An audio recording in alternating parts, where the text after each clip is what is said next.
ಯಾರೋ ಮಾಡಿದ ತಪ್ಪಿಗೆ ಇನ್ಯಾರಿಗೂ ಶಿಕ್ಷೆ ಅನ್ನುವಂತಾಗಿದೆ ವಿವಿಗಳಲ್ಲಿ ಓದುತ್ತಿರುವ ವಿದ್ಯಾರ್ಥಿಗಳ ಪರಿಸ್ಥಿತಿ. ಯಾಕಂದ್ರೆ ಆರ್ಥಿಕ ನೆಪವೊಡ್ಡಿ ವಿವಿ ಮುಚ್ಚುವ ನಿರ್ಧಾರದ ಹಿನ್ನೆಲೆಯಲ್ಲಿ ವಿದ್ಯಾರ್ಥಿಗಳು ಭಿಕ್ಷೆ ಬೇಡಿ ಆಕ್ರೋಶವನ್ನು ವ್ಯಕ್ತಪಡಿಸ್ತಾ ಇದ್ದಾರೆ.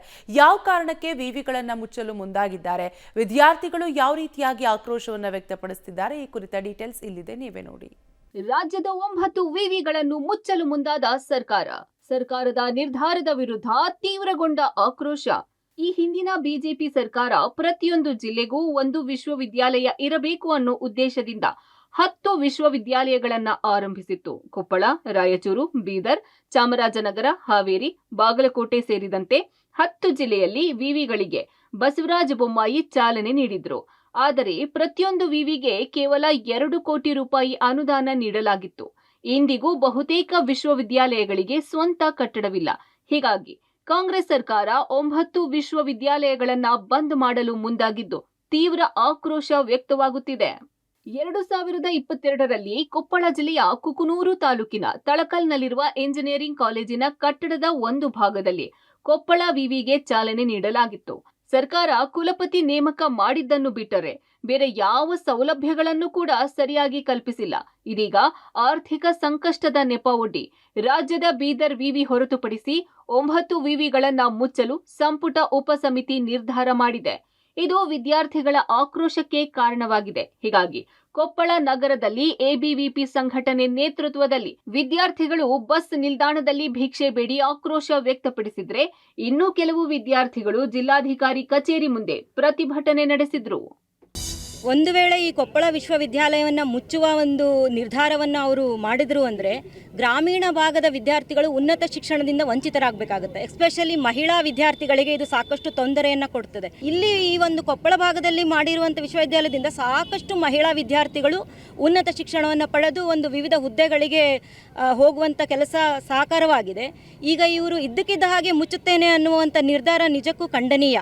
ವಿಶ್ವವಿದ್ಯಾಲಯ ಮುಚ್ಚಲು ಹೊರಡುವ ರಾಜ್ಯ ಸರ್ಕಾರ ವಿರುದ್ಧ ನಾವು ಭಿಕ್ಷಾಟನೆ ಮಾಡ್ತಾ ಇದ್ದೀವಿ. ಇವತ್ತು ವಿಶ್ವವಿದ್ಯಾಲಯ ಮುಚ್ಚಬೇಡಿ, ಅದನ್ನು ಉಳಿಸಿ ನಮಗೊಂದು ಸ್ವಲ್ಪ ಸಹಾಯ ಮಾಡಿ ಅಂತೇಳಿ ವಿಶ್ವವಿದ್ಯಾಲಯನ ನಾವು ನಿರ್ಮಾಣ ಮಾಡಲಿ, ಇದನ್ನು ಚೆನ್ನಾಗಿ ಇಂಪ್ರೂವ್ಮೆಂಟ್ ಮಾಡಲಿ ಅನ್ನೋದಕ್ಕೋಸ್ಕರ ನಾವು ಅವೇರ್ನೆಸ್ ಮಾಡ್ತಾ ಇದ್ವಿ. ಇದು ಸಾರ್ವಜನಿಕರಿಂದ ಭಿಕ್ಷಾಟನೆ ಮಾಡ್ತಾ ಇದ್ವಿ ವಿಶ್ವವಿದ್ಯಾಲಯ ಉಳಿಗಾಗಿ.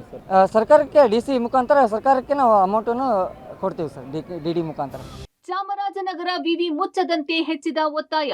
ವಿಶ್ವವಿದ್ಯಾಲಯ ಕ್ಲೋಸ್ ಮಾಡಿದ್ರೆ ಹೋರಾಟದ ಎಚ್ಚರಿಕೆ. ಶೈಕ್ಷಣಿಕವಾಗಿ ಹಿಂದುಳಿದ ಜಿಲ್ಲೆ ಎಂಬ ಅಪಖ್ಯಾತಿ ಹೊಂದಿರುವ ಚಾಮರಾಜನಗರ ಜಿಲ್ಲೆಯಲ್ಲಿ ಪ್ರಾದೇಶಿಕ ಅಸಮತೋಲನ ನಿವಾರಿಸುವ ನಿಟ್ಟಿನಲ್ಲಿ ಹಿಂದಿನ ಬಿಜೆಪಿ ಸರ್ಕಾರ ಚಾಮರಾಜನಗರ ವಿಶ್ವವಿದ್ಯಾಲಯ ಸ್ಥಾಪಿಸಿತ್ತು. ಆ ಮೂಲಕ ಜಿಲ್ಲೆಯ ಹಿಂದುಳಿದ, ದಲಿತ ಹಾಗೂ ಕಾಡಂಚಿನ ಮಕ್ಕಳು ಉನ್ನತ ಶಿಕ್ಷಣ ಪಡೆಯಲು ಪೂರಕ ವಾತಾವರಣ ಸೃಷ್ಟಿಯಾಗಿತ್ತು. ಪ್ರಸ್ತುತ ಚಾಮರಾಜನಗರ ವಿವಿ ವ್ಯಾಪ್ತಿಯಲ್ಲಿ 22 ಪದವಿ ಕಾಲೇಜುಗಳಿದ್ದು 7,000ಕ್ಕೂ ಹೆಚ್ಚು ವಿದ್ಯಾರ್ಥಿಗಳು ವ್ಯಾಸಂಗ ಮಾಡುತ್ತಿದ್ದಾರೆ.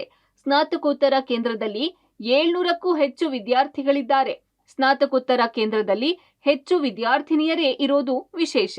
ಆದ್ರೀಗ ಚಾಮರಾಜನಗರ ವಿವಿ ಮುಚ್ಚಲು ಸಂಪುಟ ಉಪಸಮಿತಿ ಸಭೆಯಲ್ಲಿ ನಿರ್ಧರಿಸಲಾಗಿದೆ. ಹೀಗಾಗಿ ವಿದ್ಯಾರ್ಥಿಗಳಿಗೆ ದೂರದ ಮೈಸೂರಿಗೆ ಹೋಗಲಾಗದೆ ಉನ್ನತ ಶಿಕ್ಷಣದಿಂದ ವಂಚಿತರಾಗುವ ಆತಂಕ ಎದುರಾಗಿದೆ.